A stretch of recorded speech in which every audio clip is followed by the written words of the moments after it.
Okay guys, hello, welcome to another video. Today's video we're gonna talk about German passive, and to learn this part very deeply we need to break it down to three parts. So this is the part one, and subscribe so you won't lose the channel. We post daily German content, and after German we're gonna move to lots of different other languages for you guys to study them freely. Now let's start with passive.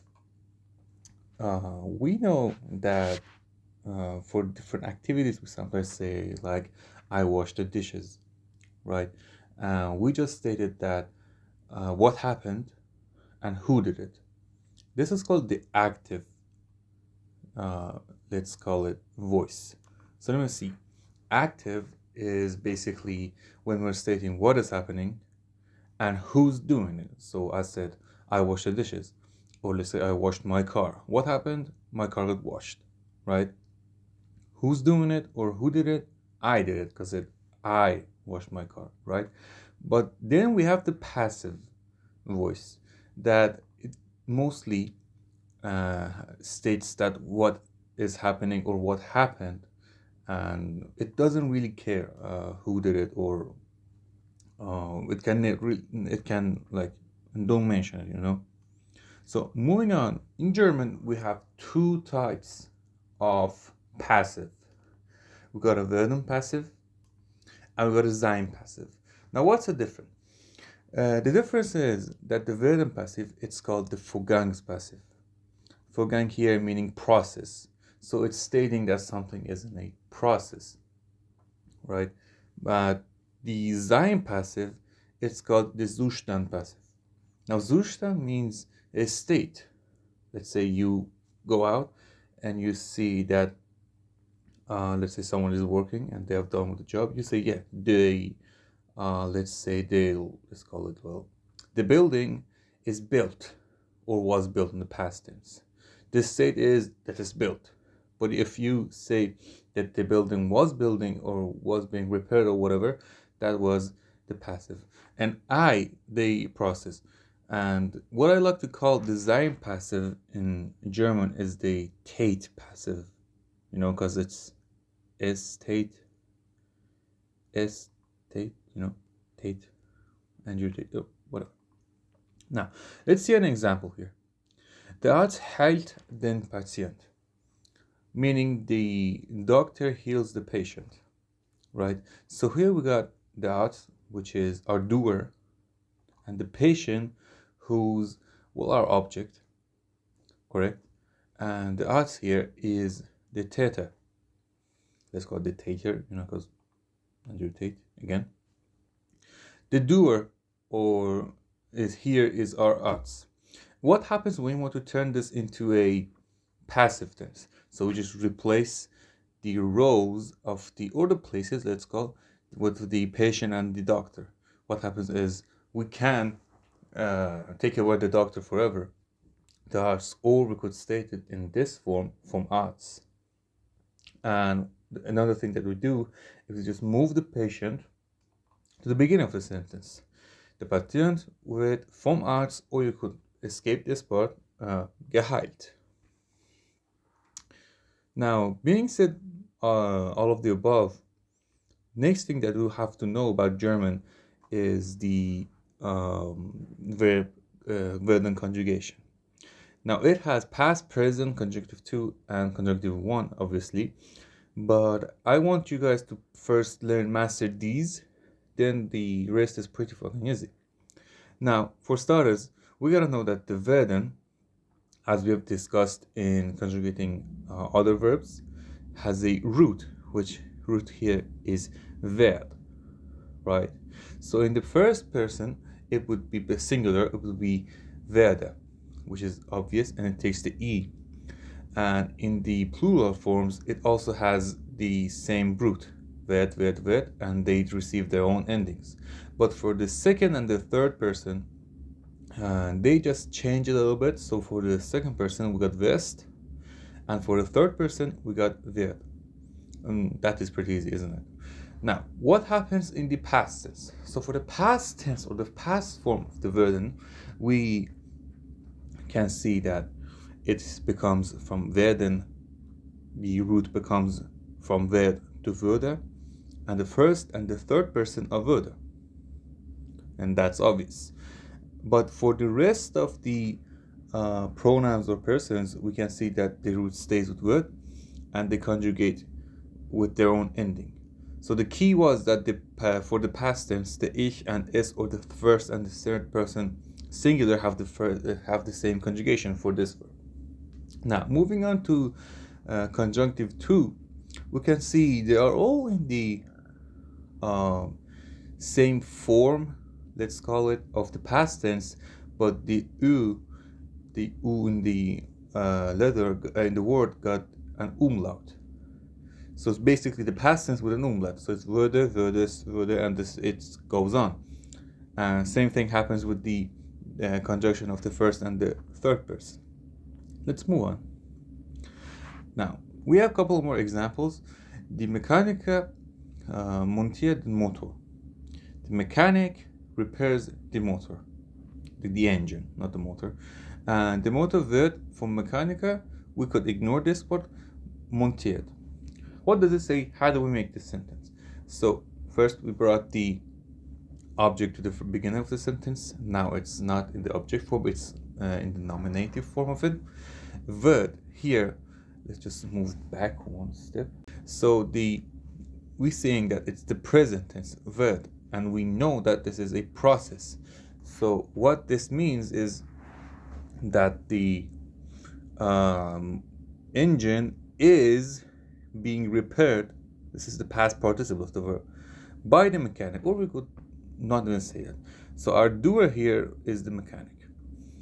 The next sentence, the Reiseleiter informiert die Gruppe. So what we do is take this, put it in the beginning of the sentence. Die Gruppe wird vom Reiseleiter informiert. The group is being informed by who? By their tour guide. So as we saw, we brought the Taters, or our Tates, let's call them, in the beginning of the sentence, and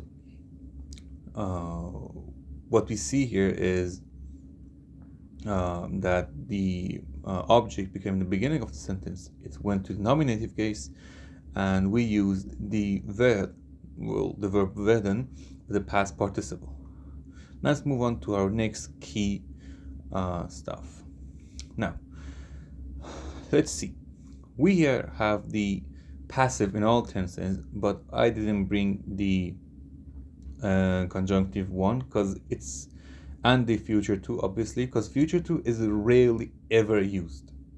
It's really not that common. And the conjunctive 1 also is pretty much the same with the conjunctive 1.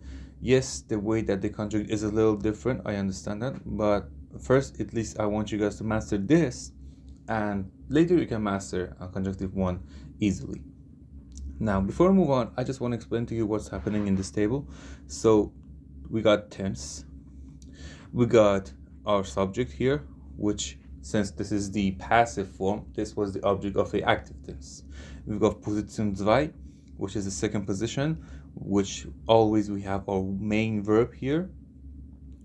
I mean, the verb that carries the thing, actually, and that's in the ending position. Now let's take a look what's happening here. Presence, which means the present tense, die Gruppe wird informiert. And if you guys are wondering, we are actually focusing on the verb and passive in this video, so yeah. Die Gruppe wird informiert. The group is being informed. The second one, which is the past tense, die Gruppe wurde informiert. The group was informed. The past tense in German doesn't necessarily mean that something is continuous or not. They usually use modals, modal particles for it, or different adverbs, which learning adverbs and the modal particles plays a huge role in learning German. It's not like that easy, it's actually very deep. Okay, now moving on, the perfect tense. Die Gruppe ist informiert worden. Now, here's what we want to buckle up and think about it and learn it, actually. So the perfect is used with haben or sein with our verb in the past participle. As we can see, we got werden in the past participle, which we'll explain more on it later. And here we got ist. Key number one, ist is the auxiliary verb that it's used with werden. Second thing, the past participle of werden is worden. Now let's move on. The plusquamperfect, die Gruppe war informiert worden. So the group had been informed, right? The future one, we got die Gruppe wird informiert werden. Now you might think, what the hell happened? Here, wird, it's yes, it's from the werden, and here it's the auxiliary verb of the future tense. And because of that, we can see that we have our past participle right here of the verb that was supposed to be with werden, and the werden itself is in the infinitive form, werden. It's not worden, it's werden. Now, the conjunctive to and the conjunctive of Gegenwart and the Vergangenheit, die Gruppe würde informiert. And the last one, die Gruppe wäre informiert worden. Now, there are some key things to notice here. The main verb here is in red. So this is the main verb that carries the actual meaning. And the blue ones are the auxiliary ones. Sometimes the auxiliary verbs have the, let's say, they carry the main meaning, but they usually don't, unless it's a modal. Then we have to check what the modal has to say, okay?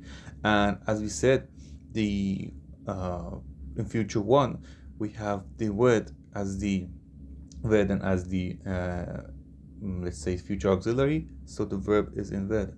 Now this brings us to this. So the verb werden is used in many places. It means itself, to become, and it's a passive auxiliary verb, and it's a future auxiliary verb. Now, how do they use it and why? So when it's used as a verb meaning to become, it could be with nouns, ich werde Arzt, meaning I will become a doctor, or with an adjective, ich werde reich, I will become rich, okay? And it's just a noun or an adjective, which has the past participle of geworden, right? So the sentence to use the past participle in would be ich bin ein Arzt geworden. I have become a doctor. See, but in passive, it's used with the past participle of some other verb, like I don't know, let's say gegessen, or like gegangen, stuff like that. What I'm meaning for the past participle, because the use of the passive is still not discussed here, because you have to use it with verbs that are actually transitive. Like I walked to home isn't really transitive, you know, but I ate an apple, you can make it into passive because it's transitive verb. And the past participle of this form, the passive, is worden. It's that easy and that simple. Now, if it's a future auxiliary, it will have an infinitive verb with it. Nothing goes. And this is future one, not future two, because future two is mostly not that used in German. It is still used, but not that much.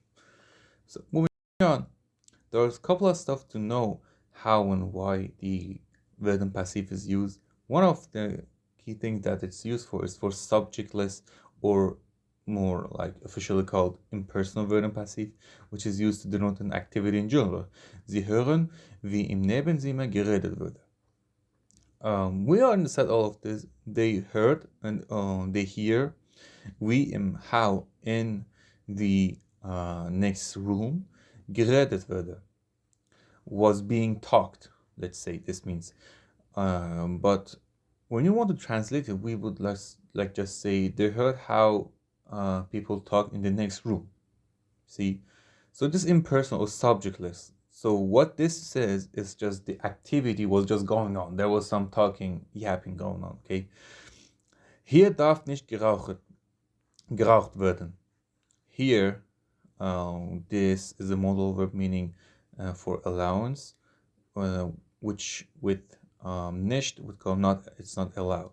So here is not allowed geraucht werden to for of a cigarette, literally meaning, but it's not mentioned here, to get smoked. So smoking is not allowed here. And the last one, vor Hunden wird gewarnt. Of dogs wird gewarnt. Be aware of the dogs. So it's just a denotes an activity in general. How about the next one? The next one is to give commands. So jetzt wird gearbeitet. Let's get to work now. Okay, let's get to work now. Okay, and the next one is jetzt wird nicht gelacht. Don't get laughed, or not get laughed. Don't laugh now. There's no time laughing. No laughing now. Most like this is the closest one. So we got, we understood the different usages of the verb and passive, and in the next video we will kind of compare this form with design passive, and we're gonna focus a little bit on design passive, and we will see how other forms of the passive are made. Thanks you guys for watching. Make sure to subscribe and hit that bell button. See you soon. Goodbye.